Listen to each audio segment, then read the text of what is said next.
The next episode of Children of Heroes brought us about 2 hours northwest from London to Coventry, where we interviewed Mr. Karel Lázecký Jr. and Mrs. Diane Pinder, son and daughter of Captain Karel Lázecký. Thank you for participating in our project Children of Heroes. Your father served in the Czechoslovak army during the Second World War. He escaped from Czechoslovakia via Poland to France. That's right. What did he do in France? When war broke out, because he lived in Ostrava, which is very close to the Polish border, he was able to escape across the border to Krakow. And there was a number of Czech soldiers who wanted to carry on the fight. And I believe some military units were being formed outside Krakow. And so that's as far as I know until they had the opportunity with discussions with the French authorities that they were able to go to the French Foreign Legion and train with the French Foreign Legion. And if war broke out, they would then be allowed to fight in France as a Czech division. They eventually had to retreat to the south of France, where eventually they all regrouped, and those that wanted to carry on the fight were picked up by ships.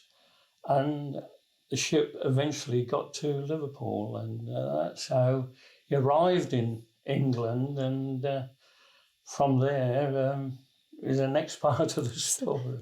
Yes. He entered the Czechoslovak army at the Chumley Castle and later at Leamington Spa. That's right. Yeah. Yes, and our understanding is it was as the winter came, it was going to be cold in the tents, so they were sent to different parts of the country, and Dad was sent to Leamington Orson to Morton paddocks.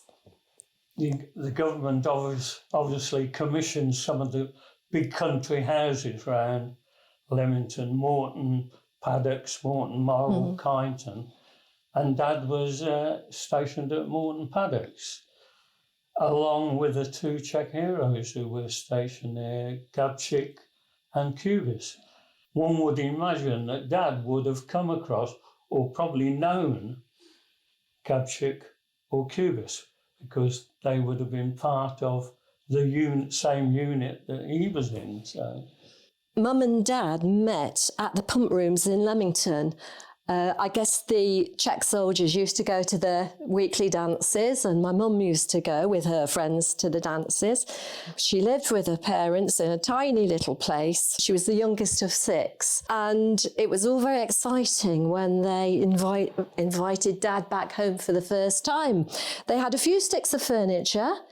He was invited in, he was in his uniform, very smart, very handsome, tall, and he sat on the chair and he crashed right down to the floor because he broke it. And that's one, that's one of the tales that, you hear. She had 2 requirements from a man. She wanted a good dancer. She loved ballroom dancing, and my dad was a good ballroom dancer. And she wanted a man who didn't drink. And Dad never did. And they got married rather earlier because he was due to be posted then to fight. And of course, in those days, the family, they were all a little bit suspicious because being a foreigner and married 55 years, I think they were. Yes. What was his role in the army? Started as a lieutenant, junior lieutenant, which we believe happened in France. But when they got to Morton Paddocks, apparently he was assigned to the headquarters of artillery. And when he was involved in one of the later battles on the Eastern Front, his position was Auxiliary Chief of Staff of Artillery. Now, this brigade was involved in one of the most bitterest battles on the Eastern Front. And that's where he got injured eventually. He was sent to the Eastern Front in 1944. Shortly after they got married. Yes, yes. Mum always said he was never the same after the war. It had changed him, but I think he saw so much on the front, didn't he? He never really talked about it very much. He talked about the happies, the funny sort of stories, but he never ever talked about that fighting, did he? Never once spoke to me. Never. No. I think had either Mum and Dad spoken about it earlier, I would have probably got on a lot better with my father, because I always had a lot of respect for him, but we never saw eye to eye, different culture. Yes. At the time when I reached my early teen, the whole social culture changed in England. It was all sort of, now the 60s, everything happening, the Beatles, and of course that was what was interesting me, whereas my dad wanted me to study, go to university, and of course we just never got on until very late in life.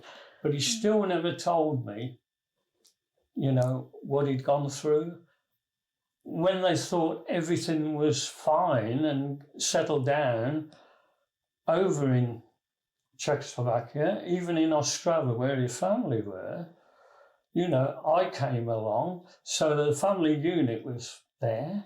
And in 1948, the communists took over, and of course they regarded him as a threat because he'd been trained by the West, both the French Foreign Legion and the British. And he wasn't able to leave the country. Mum, of course, had me as a baby. She had British passport, able to come back to England with me. But it was 15 months before Dad was able to escape. Tried on the third time he managed to escape. Now that we're old, we really wish we had listened to everybody so much more. I think when you're a youngster, you're just involved in yourself, really, and you hear the old stories and you hear them, but you don't listen. He was a good man. He was serious, very cultured. He loved good art. He loved classical music and grand opera. He liked to do woodwork. He did a little bit of oil painting, and there were a few nudes that he did, which he put away at the back of the shed so that nobody would see them. And he had a great love of nature as well. And that love has sort of stayed with me, the love of nature and appreciation of the natural world. He was that sort of guy. But sometimes he found socialising quite difficult, didn't he? He wasn't a people person like Mum was. So they were a good balance, but he was a good man.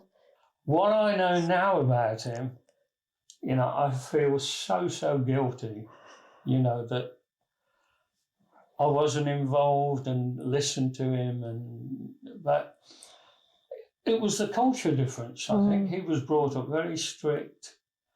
He liked his classical music.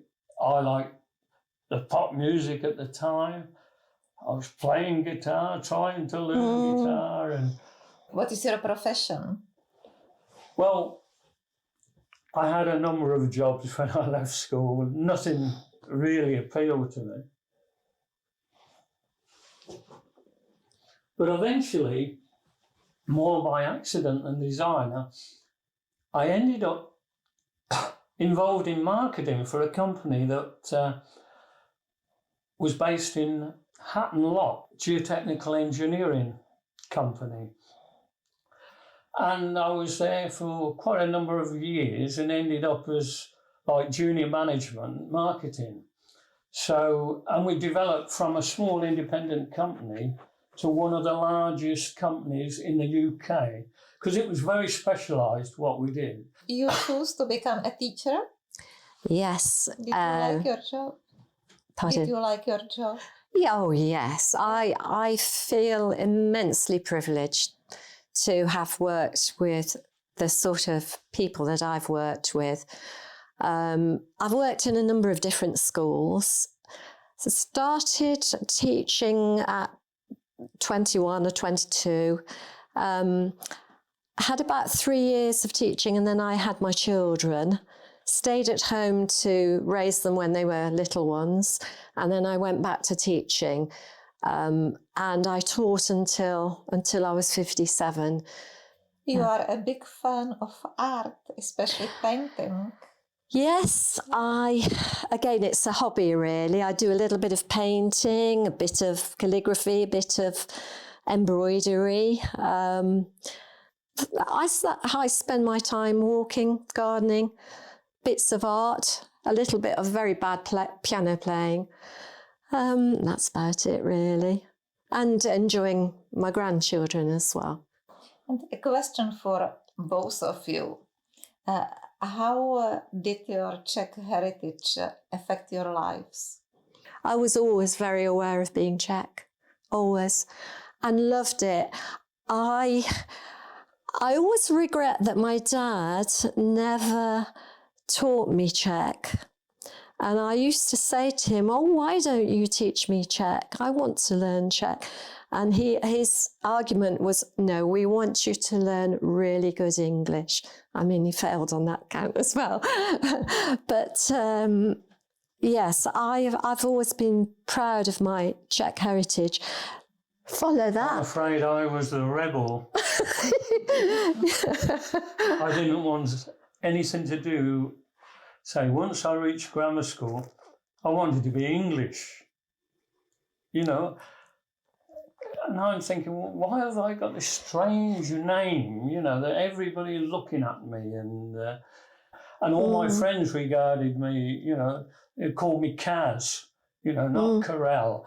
Because again, Karel, people started to call me Karel, which is a girl's name in English.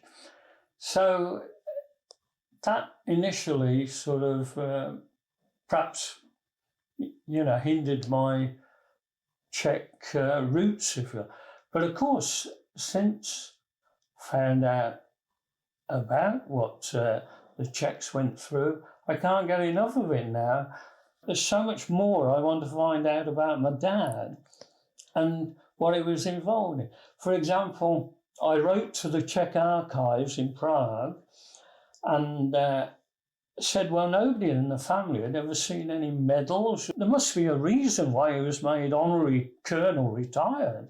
From the Czech archives, they wrote back saying, yes, well, your father was awarded the Czechoslovakian War Cross, a bravery medal, and a medal for foreign legionnaire abroad, fighting abroad. And I think, well, bravery medal, how did he win that bravery? Was it when he got injured? He got injured by shrapnel from a grenade, because normally there was a written citation to say why you were awarded it.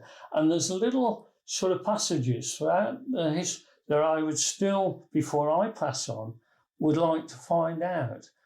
Reading the research that I got, most of the Czech soldiers that were based around Leamington, after D-Day, they were all sent to Dunkirk. There was a big German garrison, and from there they were fighting this garrison till the end of the war. But I thought, well, how did that become on the Eastern Front when they were all fighting just across the water in Dunkirk?